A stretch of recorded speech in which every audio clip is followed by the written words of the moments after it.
So for the last 7 weeks, we've been in a series called The Me I Want to Be, Finding the Path to Emotional Health. And as Pastor Lisa said this morning, I did kind of give a money-back guarantee. When we started this thing, if you will be emotionally healthy by the end, or we're going to give you your price of admission back. So hopefully a lot of us are feeling more emotionally healthy as you've processed, but we've talked about a lot of things. We talked about self-awareness and how we need to spend time in silence and solitude, and how our identity needs to be rooted in the gospel. And you may remember this phrase we talked about, that we are more broken, sinful, and flawed than we ever dared believe, but we are more loved and accepted than we ever dared hope. This is our identity. It's rooted in the gospel. We are loved. We talked about the power of our families of origin and how we need to break the power of our past. We need to go back to those things to break the power of it. How we're all control freaks, but we need to move from control to surrender to really be emotionally healthy. That we all have limits and we need to accept them as gifts. That we need to expand our soul through grieving and loss. How we need to open ourselves to the work of God in our lives through the daily office and the seventh-day Sabbath. And all of this leads us to today, where we're ending this series today, to what I believe is the pinnacle of emotional health. What does emotional maturity look like? What does spiritual maturity look like? Well, we've been saying that the two are connected, that you can't have spiritual maturity without emotional maturity, that they're connected. And so really, as we look for the answer to these questions, what does emotional and spiritual maturity look like, we find the answer is one thing that is common to both of them, that the answer to both of them is the same thing, this one God-given ability that if we have it, if we're able to demonstrate it, we are demonstrating emotional and spiritual maturity. And really, the powerful thing, and I think we need to get this, is that we can't have this one thing without processing through everything we've been talking about the last 7 weeks. That it really is this kind of culmination, this pinnacle of emotional health. What is that one thing? Well, certainly we could say love. Right? Love is the pinnacle of emotional and spiritual health, but that's just so nebulous, and so, we can often think we're loving just because we're not hating, or what does love look like? And so I want to be much more specific today with one thing that I believe is the pinnacle of emotional and spiritual health. And it's a buzzword that gets thrown around a lot. Maybe we get it, maybe we don't. It's used in business circles and church circles. But it's this one thing that I believe is the pinnacle of emotional and spiritual health. And then it's this one thing called empathy. Empathy. What is empathy? Well, the old Indian proverb says that you can't understand someone's experience until you've walked 2 moons in their moccasins, right? It's this idea of putting myself in the experience of others to be able to understand who they are, or what they're feeling, or what they believe, or what their perspective is. This is my definition of empathy. It's the ability to step into the shoes of another in order to understand their feelings or their perspective, and to use that understanding to guide your actions. Right? So I get into your experience, I get into your situation, your perspective, I begin to understand, and that understanding then guides my actions. So just a very simple illustration would be, I see you, you look sad, I ask you why you're sad, you say, my dog just died. I've never had a pet die before, but I have had loss before, so I try to put myself in your shoes, and I try to imagine what must it be like to lose a dog. And because I've grieved things before, I've lost things before, it's not hard for me to imagine, and pretty soon I'm feeling sad with you. And that must be horrible to have lost a good friend like that after 15 or 16 years. And now my sadness now moves me into a place where I stop what I'm doing, and I sit with you, and I listen to you, and ask you to tell me about your dog, and I pray with you. You see, I put myself in your shoes, I understand how you feel, and it guides my actions. It leads me to act. It can often be helpful to contrast empathy with other things it's often maybe confused with or associated with: pity, sympathy, and empathy. These are 3 different emotions that we can experience that all have similarities, but they're all quite different as well. Pity has the idea of seeing the suffering of someone else, but being so distanced from it that it just leads to a sense of discomfort more than anything. It has a connotation of kind of looking down at someone being somewhat condescending. Is an overtone to that. But it's like looking down on someone because I don't really understand your situation. I can't really relate to it. As a result, I just feel comfortable about your pain. Think about seeing a homeless person. Many of us, when we see a homeless person, maybe we don't know homeless people, we've never been homeless, and so we see a homeless person and we feel a sense of discomfort at their suffering. Maybe we give them a few dollars, but that's about as far into their experience as we're willing to enter because we're experiencing pity. Sympathy is a little deeper. Sympathy is feeling a sense of care and concern for someone and their suffering and wishing them to be better off. Sympathy is different from pity in that there is just a greater sense of shared similarity between me and the person who's suffering, right? And so now don't think about the homeless person. Think about a friend of yours who loses a job, and after a while they lose their home, and now they're living out of their car. I have more than pity for that person. I have the shared similarity with them. Therefore, I want them to do well. I'm going to be much more inclined to act in their cause because of the shared similarity. That's sympathy. I care about your suffering. Empathy is even deeper. It's where we have shared experience, shared feeling, shared perspective, shared emotion, shared distress. I understand what you're going through. I want to be with you as you go through it. It's empathy that most often leads us to another awesome buzzword, compassion, right? It's empathy that most often leads us to act in ways to alleviate the suffering of another. So just real simply put, we could say it like this. Pity is saying, I acknowledge your suffering. Sympathy is, I care about your suffering. Empathy would be, I feel your suffering. So to express empathy is to kind of hold in tension two different dynamics that are very important to be empathetic. And one is, I need to be willing to enter into your experience, to get into your shoes, so to speak, to start to use my imagination to wonder from my own past experiences and my own knowledge, what must it be like to think the way you do, to feel the way you do, to hurt the way you do, to suffer the way that you do? I need to be able to cross the line from me to you to get into your experience, to ask you questions and to enter into that experience. But I need to simultaneously, while I'm doing that, hold on to myself. This is the dynamic, right? I need to hold on to myself. I still have my own identity. I still have my own values, my own beliefs, my own needs. I need to care for myself while I'm caring for you. I need to not neglect my own values and my own beliefs while I'm trying to understand your values and your beliefs. It's this tension between me entering into your experience, but also holding on to myself. And this is a tension that very few people are good at maintaining. Very few of us are good at maintaining this. Therefore, we usually tend to just go into one ditch or another, right? Either I don't want to go there because I'm going to lose myself, or I just don't know what's going to be like, so I'm just going to stay aloof, and maybe I'll express pity, discomfort at your suffering, but I'm not going to go any further than that, right? Or the other person is the one who is the soft-hearted person who feels what everyone else is feeling, and they completely lose themselves in the needs and the concerns and the suffering of other people. Right? So they're the person that doesn't care for themselves, they're not taking care of themselves, they're not sleeping because they're all involved in taking care of someone else. It's a very difficult tension to maintain. But Jesus maintained it perfectly.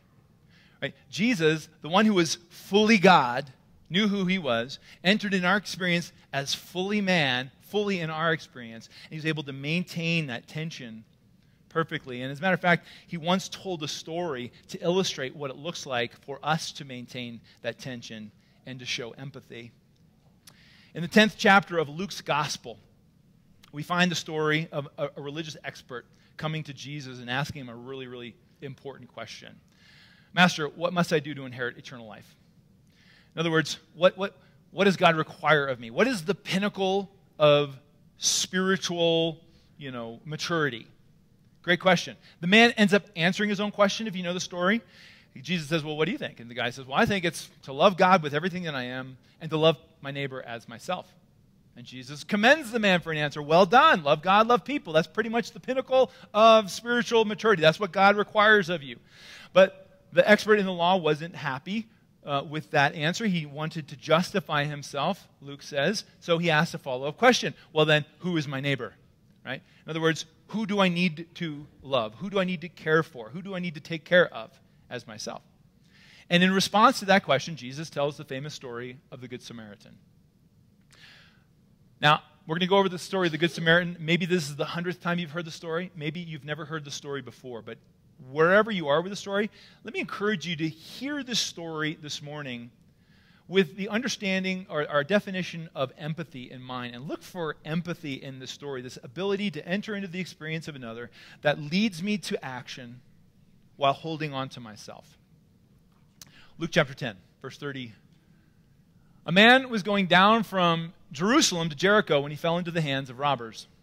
They stripped him of his clothes, beat him, and went away, leaving him half dead. A priest happened to be going down the same road, and when he saw the man, he passed by on the other side. So too a Levite, when he came to the place and saw him, passed by on the other side. So here we have a man beaten on this dangerous road from Jericho to Jerusalem. He is stripped, he's left for half dead, he is helpless, he is alone, he is hurting, without help, he'll probably die. Two men pass by, a priest and a Levite, two religious leaders. And what do? Do they empathize? No. Maybe they have pity. Maybe they see the man's suffering and feel uncomfortable about it, but for whatever reason, they stay aloof from it. They stay inside of themselves. They don't enter into this man's experience. They're not willing to go there. And as a result of not going there, they continue on. They don't do anything to help him. Fortunately, that's not the end of the story. Verse 33. But a Samaritan. Now, this is the big twist in the story, and we'll see why in a minute. But there would be a gasp in the crowd as he says this. But a Samaritan, as he traveled, came where the man was, and when he saw him, he took pity on him. So first, let me just address this word pity, right? Because we're like, well, he's expressing pity. What is that? Well, I think it's a bad translation. I did a word study on this. Most translations have was moved with compassion. And actually, the Greek word is a word that means to yearn in your bowels. That's what it means. And so this is like feeling something to the point where you have to do something about it. This is what the Samaritan man is feeling. Now, the big shock in the story is the fact that he's a Samaritan. The man who's hurt is Jewish. This is a Samaritan. The Samaritans and Jews were like cultural, mortal enemies. They villainized one another. They were worse than Trump and Hillary supporters. The way they look at each other, they were worse than that. They villainized each other.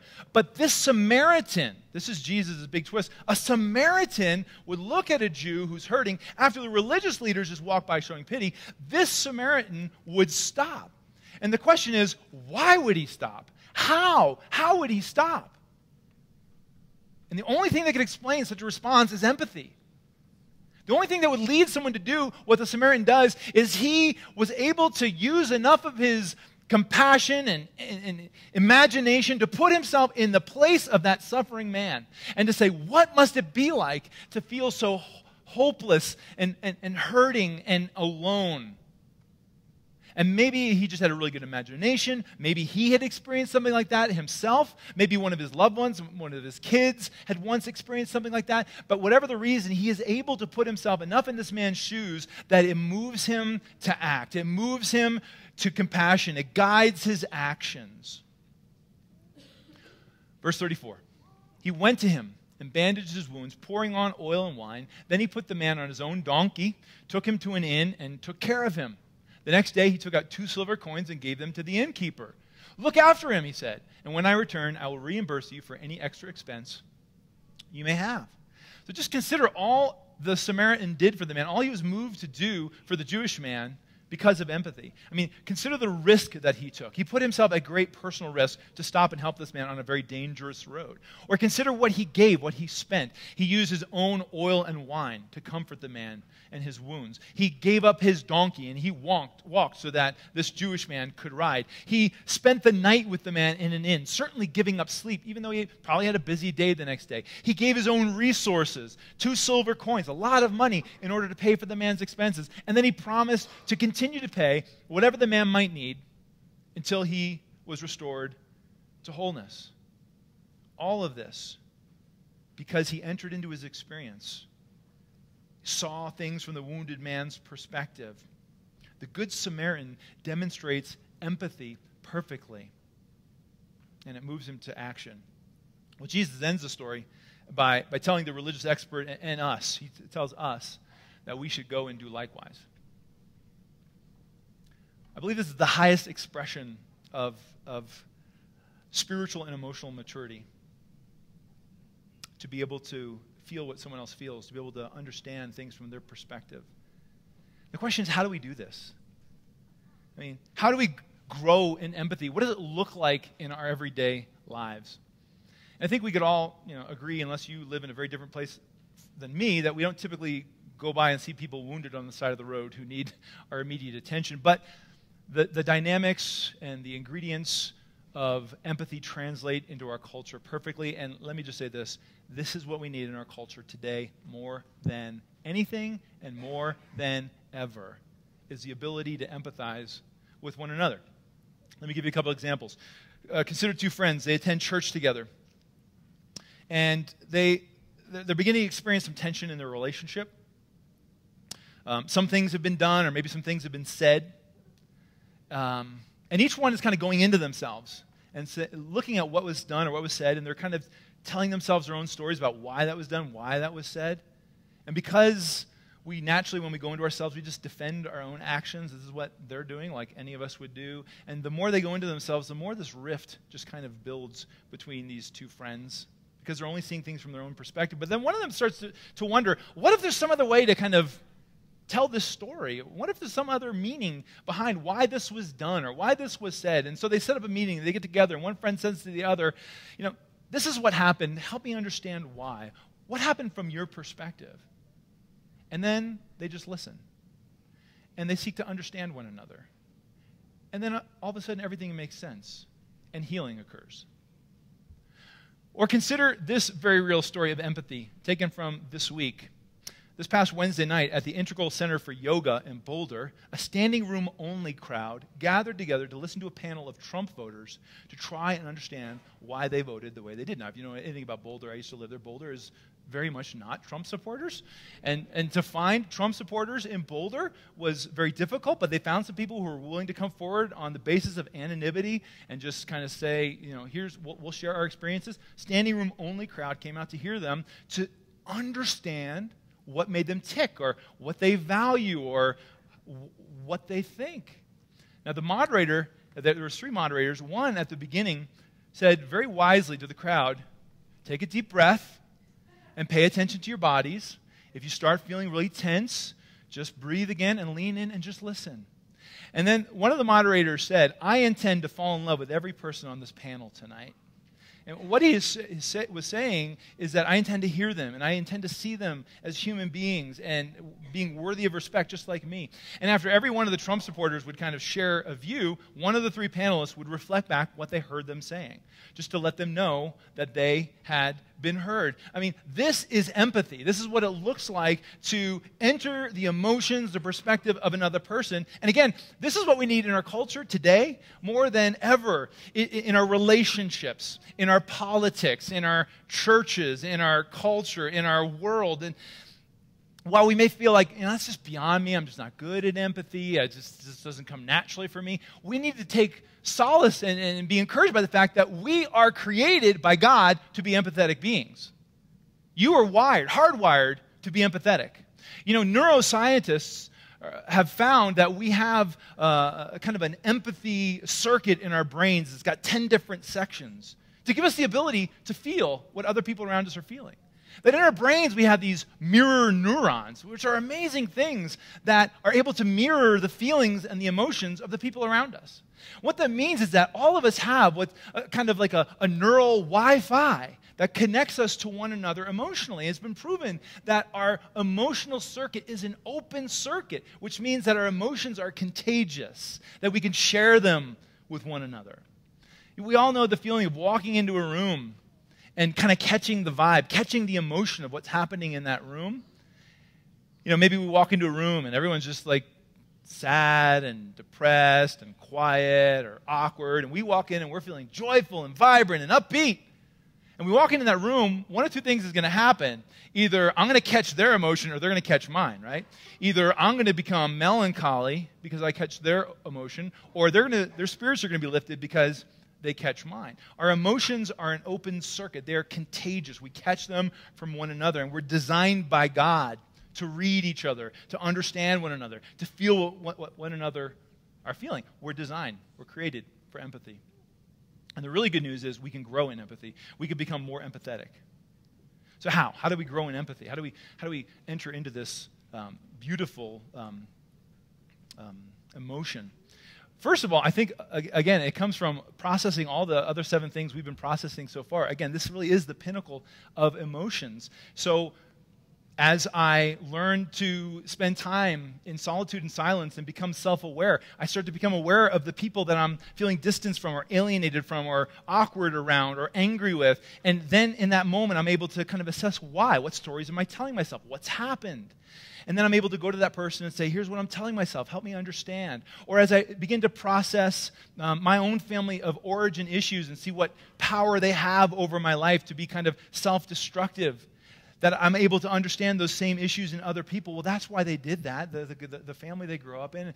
And I'm able to understand someone's experience and show grace. Or as I process my own grief and my own loss, I'm able to more fully empathize with someone who's going through grief or empathizing. The point is that we really are not only designed for empathy, but it really is the pinnacle of emotional health. But additionally, there are some things that we can learn from the Good Samaritan of what empathy looks like and how we can grow in it if we look a little deeper into his story. But first, if I want to grow in empathy, I could learn to cultivate curiosity about others, especially those who are different from me or come from a different perspective or worldview. Just look at the Good Samaritan. Again, Samaritans and Jews were cultural, mortal enemies. They villainized one another. They just told stories about one another. They labeled one another. But here is this Good Samaritan willing to enter into the experience of a Jewish man, willing to see things from his perspective, which then moves him to do something about it, to show compassion. So empathetic people, they cultivate a curiosity about the people around them. Empathetic people listen to one another. They have this curiosity. They want to learn from people with different points of view or perspectives. They ask questions, and then they listen, and then what they hear leads to other questions, and they ask more questions. They're more focused on being interested than being interesting. Empathetic people are more interested in listening than necessarily being right. And again, the important thing is that this curiosity would lead me to people outside of my normal social sphere, right? Because typically, most of the people that we associate with are like us. Maybe they have the same worldview. They stand on the same side of the major issues, and we could have dialogue with them, but we don't really learn anything there. It's by going outside of my social circle that I'm most apt to find a person who's going to have a different perspective, a different worldview, a different life experience that I can then learn from. Right? We need to challenge our preconceived ideas about others and look for things that we have in common. But the problem that we've come to in our culture is that we so quickly label people. Right? I label you, you label me. And we think that when we label one another, therefore we don't have to listen because I get you now. You're gay, you're a liberal, you're a conservative, what are the labels that we use? Rich, xenophobe, racist. We just throw these labels out, and if I could label you, I don't have to listen to you because I think I get you. It's when we listen to one another and learn how others view things that we grow in empathy. This is what our country needs now more than ever. Curiosity, the ability to ask questions and just listen. And this is what we've lost. We've lost the ability to listen to one another. And that's why we find ourselves where we do right now. But listening is such a powerful tool. Listening really is the key to loving well. Listening is to the feelings of others, listening to the ideas of others, listening to the histories of others, to the perspectives of others, ideas of others. Peter Scazzaro writes, listening is the indispensable element to loving people. Can't love without listening. David Augsburger takes it a step further where he writes, being heard is so close to being loved that for the average person, they are almost indistinguishable. Let me say that again.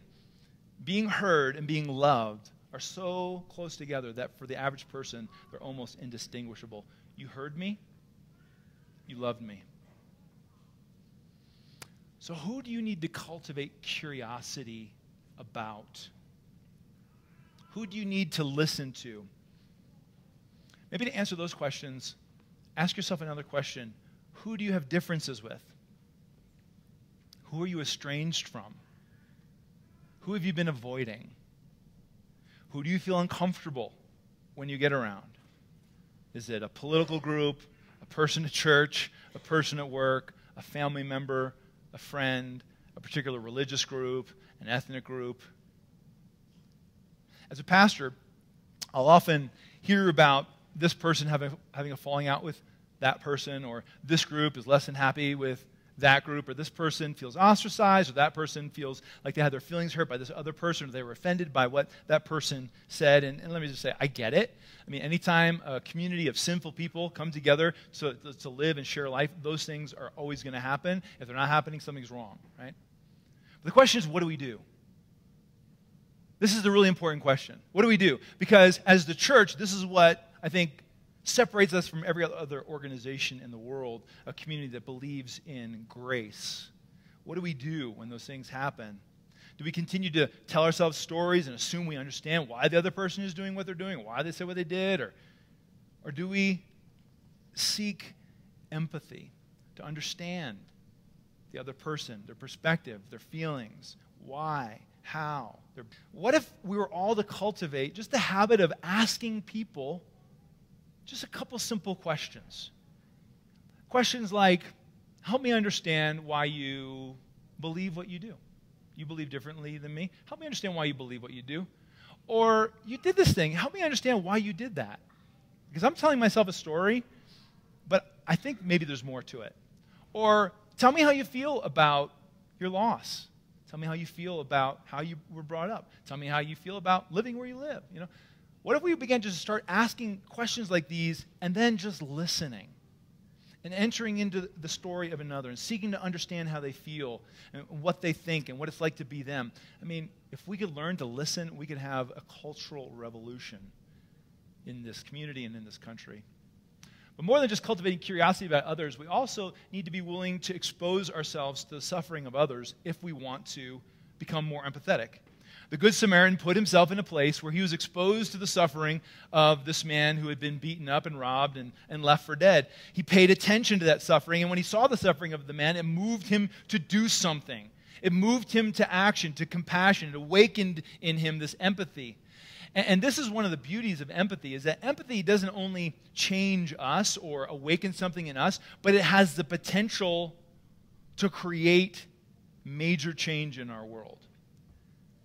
You know, it not only awakens me to the suffering of one person, but to a whole people group. That all of a sudden I become aware of the plight of the poor, or those who are being sold into sex slavery, or being trafficked, or those who don't have access to clean drinking water. Empathy is where all of those different things begin, and it has the potential to ignite a revolution. But we have to be willing to expose ourselves to the suffering of other people in order to begin to feel empathy so that that revolution can begin.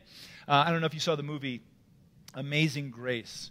It's the story of William Wilberforce and his 20-year campaign to end the slave trade in the British Empire. Excellent movie. There's one scene, powerful scene in the movie, where he's just hitting his head up against a wall, trying to convince his fellow parliamentarians to end the slave trade just with his arguments. And so he gets this great idea that he's going to awaken empathy in these parliamentarians. He puts together a cruise around the harbor. It's this posh cruise. And he invites all the parliamentarians and their wives, and they come out and they get on the boat, and they're all dressed to the nines, and they got the symphony playing on the boat, and they're eating these delicate little hors d'oeuvres, and they're all delicious, and the wine and the champagne are flowing, and everyone's just enjoying their high society. And as the cruise starts to come to an end, it pulls up alongside of a slave ship.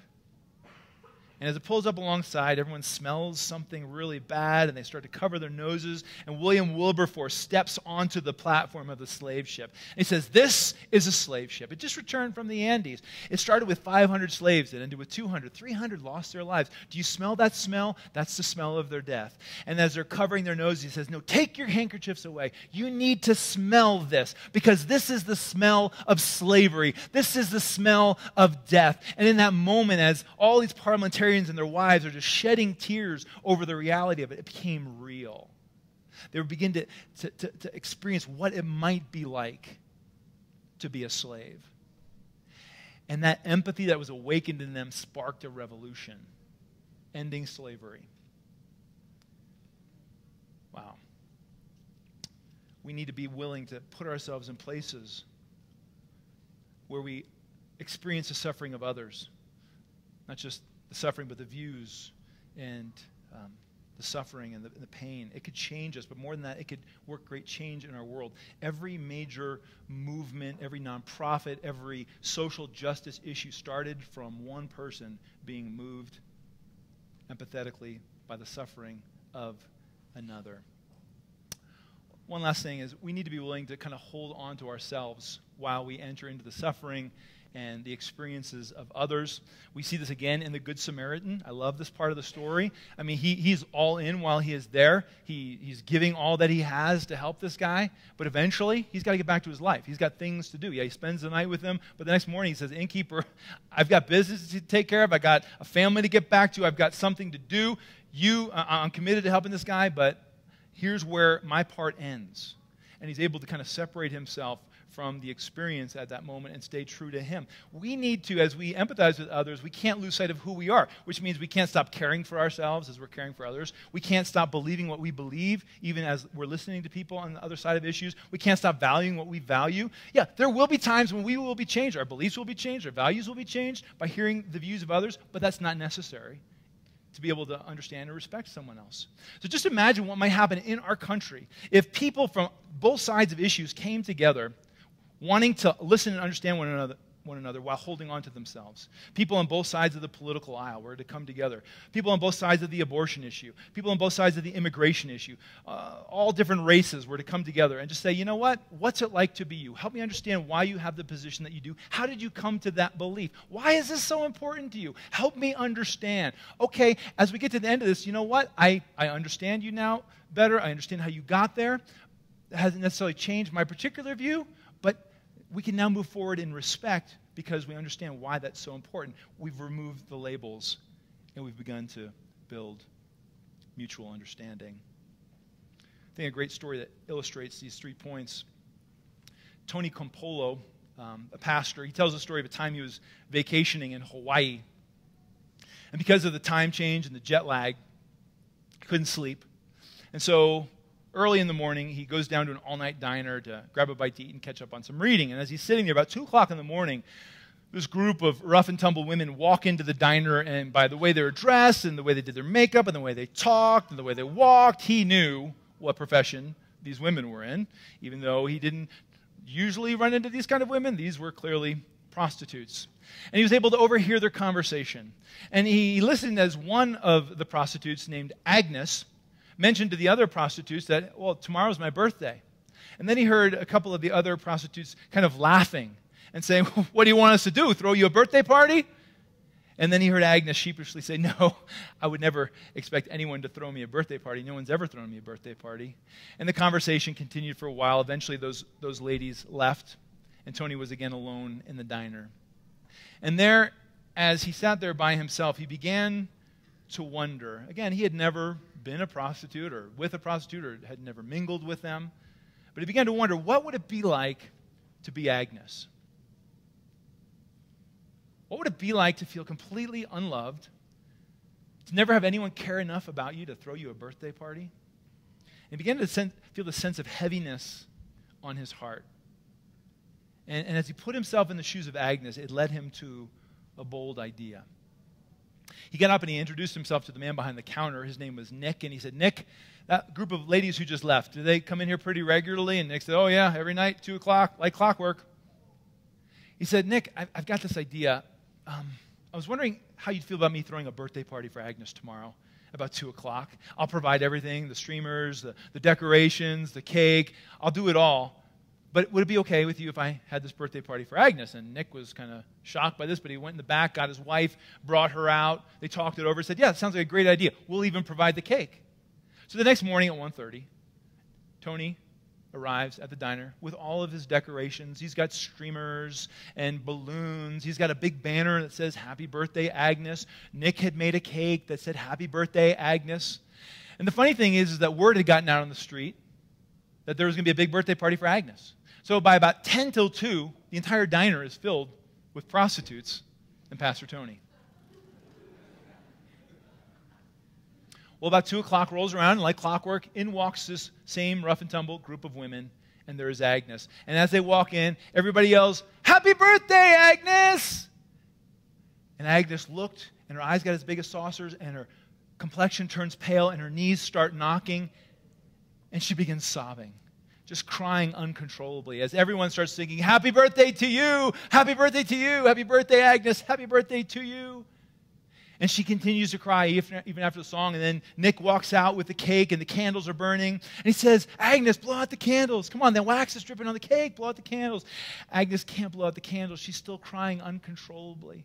After a while, Nick finally says, "Come on, Agnes, cut the cake. Everyone wants a piece of birthday cake." And Agnes looks up from her tears and she begins to gain some control. And finally, through her sobs, she says, "Do I have to cut it? I've never had a birthday cake before. Do I have to cut it?" And Nick said, "Well, it's your birthday cake, Agnes. You could do whatever you want with it." And she said, "Is it okay if I just keep it?" And he said, "Sure." And then she said, "Well, is it okay if I actually take it home? I just live a couple blocks away. Can I take the birthday cake home?" And everyone's like, "Okay." So Nick gives her the cake, opens the door for her, and Agnes slips out into the night. And now in the diner, everything's kind of quiet and it's kind of awkward because they had come for a birthday party for Agnes, and now the guest of honor is gone. Nobody knows what to say. Nobody knows what to do. But Tony remained true to himself. He knew who he was. He knew why he was there. And so he just blurted out, "Let's pray." And there at 2 o'clock in the morning in a Hawaiian diner, Pastor Tony prayed. He prayed over Agnes. He prayed over all those prostitutes. He prayed that they might experience the love and the grace of Christ, that they might somehow escape from this lonely, hurtful life that they were living. And when he was done praying, he said amen. And at that moment, he felt these big hands on his shoulders that spun him around. And there was the angry face of Nick. And Nick said, "You never told me you were a pastor. If I'd known you were a pastor, I never would have let you throw a birthday party for Agnes." Nick apparently lived in the kind of world where prostitutes and pastors label each other. They don't mingle. They don't do things for one another. So Nick said to Tony, "What church are you the pastor of anyway?" Well, that's when Tony, inspired by the Holy Spirit, said, "I'm the pastor of a church that throws birthday parties for prostitutes." This is where empathy leads us. Empathy leads us to tear down walls, to remove labels, to begin to humanize one another. So who do you need to better understand? Who do you need to humanize? A political group, an ethnic group, a religious group, a coworker, a boss, someone from church, someone in your family? Just ask the question, what must it be like to be them? What could I do to put myself in their experience, to feel what they feel, to see things the way they see things? Be curious. Ask questions and really listen. And then based on who you are, staying true to that, and based on what you learn, allow that to drive your actions. Revolutions have been started with less.